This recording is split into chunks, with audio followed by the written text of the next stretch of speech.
नमस्कार. सुप्रीम कोर्टात शिवसेनेची एक केस चालू आहे पक्ष आणि चिन्हाच्या बाबतीत. टार्गेटवर आता निवडणूक आयोग आहे. पण एकंदरीत ज्या बातम्या येत आहेत ना की आता ते चिन्ह आणि नाव हे उभाटाकडे जाईल,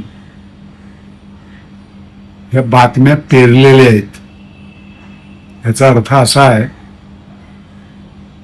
की ते चिन्ह आणि नाव हे शिंदेकडेच राहील.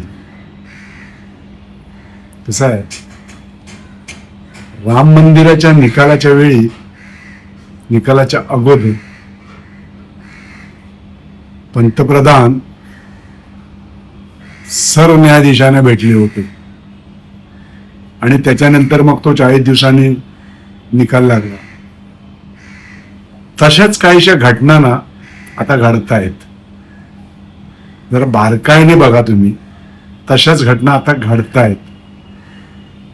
खासदारांचं पंतप्रधानांना भेटणं असो किंवा पंतप्रधान CJI भेटतायत, ह्याच्या मागे हेच आहे की आताचा जो निकाल येईल हा पट्टी बांधलेली आंधळी न्यायदेवता आहे ना, तसाच तो निकाल येईल. पण तत्पूर्वी काय होईल माहितीये, शिंदेकडून आता ऍग्रीमेंट साईन केलं जाईल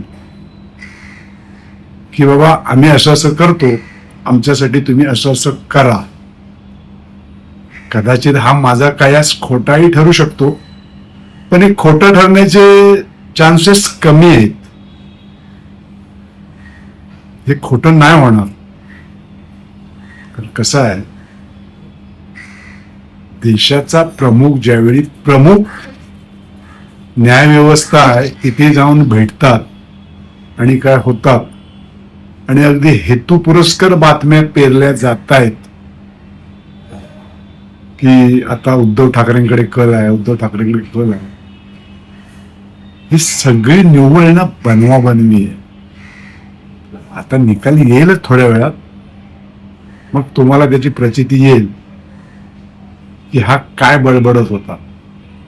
आणि हे असंच होणार आहे. न्याय हा शिंदेच्या बाजूनेच लागेल. अगदी काही झालं तरी त्याच्यात काहीतरी कथ्याकूट केलं जाईल, काहीतरी एखादा मुद्दा धरला जाईल आणि पुन्हा तेच. कारण हे सगळं प्री प्लॅन आहे. आता तसं काय, आमदारांना दोषी ठरवायचा प्रश्नच येत नाही, कारण ती विधानसभा कधीच संपलेली आहे. आता मूळ मुद्दा हाच राहिलाय, पक्षचिन्ह आणि पक्षाचं नाव.